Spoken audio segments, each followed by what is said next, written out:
এই যে ফুল, কবরে ফুল দেওয়া, এটা হলো খ্রিস্টানদের নীতি। খ্রিস্টানরা কবরে ফুল দেয়। এখন সেইটা আমাদের এমন একটা ট্র্যাডিশন হয়ে গেছে যে আমাদের এটা প্রত্যেকটা দল ওরা কবরে ফুল দিচ্ছে, আমরা দিব না?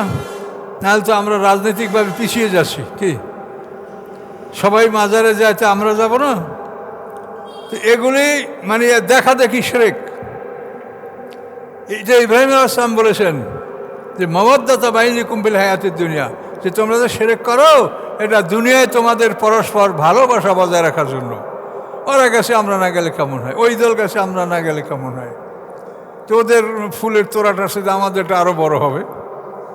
এই ফুল দেওয়ার প্রতিযোগিতা, এটা আপনারা দেখেন, আলেমরা জিজ্ঞাসা করেন যে এটা কোনো রকম, এটা ইসলামে এটার কোনো অনুমতি নাই, এটা খ্রিস্টানদের একটা প্রথা। আমাদের ক্যান্টনমেন্টের সামনে শিখা চিরন্তন জারি রাখা আছে, আগুন জ্বলতে থাকছে। তো আগুনকে সম্মান করা সম্পূর্ণ শিরক, এবং আগুন পূজা করছে ইরানিরা। আল্লাহর রসুলের জন্মের সময় ইরানিদের আগুন পূজার বয়স হয়েছিল 3164 বছর।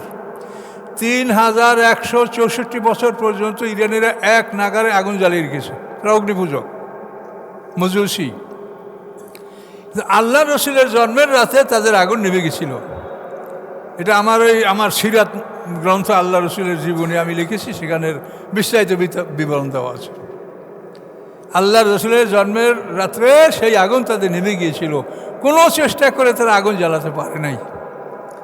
এবং পরে স্বপ্নের ব্যাখ্যাদাতা, স্বপ্ন এটা তো বাস্তব, এই বাস্তবের এই বিষয়ের ব্যাখ্যাদাতা এটা সাতি, যে বিখ্যাত বিশ্ববিখ্যাত গণক ছিল, তার কাছ থেকে তারা এটার অনুসন্ধান তারা লাভ করেছিল যে ওই রাত্রে আখিরি জামানার পয়গম্বর মুহাম্মদ সাল্লাল্লাহু আলাইহি ওয়াসাল্লাম জন্মগ্রহণ করেছেন, তার সম্মানে আল্লাহ তাআলা এটা করে দিয়েছে। এবং এই আগুন ইরানে জ্বলবে না, ইসলাম সেখানে আসবে। তো ইসলাম তো সেখানে ওমর ফারুক রাদিয়াল্লাহু তাআলার জামানায় মুসলমান ইরান জয় করেছে, তো ইসলাম তো সেখানে ঢুকেছে। কিন্তু এখন আবার তারা শিয়া মতবাদ, অর্থাৎ আমাদের থেকে একটু ব্যবধান আছে, এটা থাকবে, এটা করার কিছু নাই। আমরা যারা নিজেরা এখানে আছি আমাদের মধ্যেও তো অনেক ব্যবধান আছে। ফয়সালা আল্লাহর হাতে। যে লা ইলাহা ইল্লাল্লাহ বলে তাকে আমরা কাফের বলবো না, আল্লাহ রাসূল নিষেধ করছে। মান ক্বালা লা ইলাহা ইল্লাল্লাহ লা তুকাফিরু বিযামবিন, যে লা ইলাহা ইল্লাল্লাহ যে বলে কোনো পাপের কারণে তুমি তাকে কাফের বলিও না। সাহাবীরা বলেন ওয়াইন জানা ওয়াইন সারাকা, যদি জেনা করে চুরি করে তবুও না।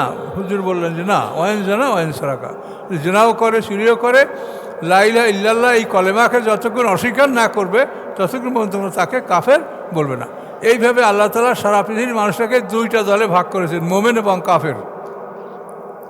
এখন আপনি যত দল দেখেন এরা লা ইলাহা ইল্লাল্লাহ বলে, এখন এটা পরীক্ষা দেখবে কিনা সেটা আল্লাহ জানে, সেটা আমরা জানি না, আমাদেরকে সেটা দেখার বিষয় না আমাদের।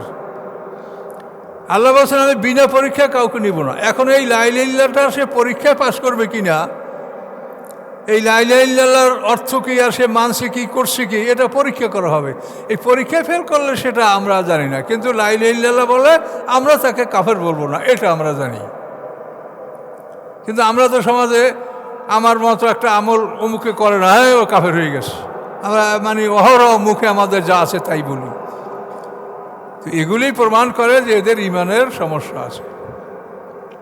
কেননা আল্লাহ রাসূল, আল্লাহর কোরআন, রাসূলের কথা আপনি মানবেন না? রাসূল বলছে মান ক্বালা লা ইলাহা ইল্লাল্লাহ লা তুকাফিরু বিযামবিন। সাহাবীরা 3 বার আপত্তি করছে, ওয়াইন জানা ওয়াইন সারাকা, আল্লাহ রাসূল 3 বার বলছেন ওয়াইন জানা ওয়াইন সারাকা, জেনা করলে চুরি করলেও যতক্ষণ সে লা ইলাহা ইল্লাল্লাহ বলে তুমি তাকে কাফের বলিও না।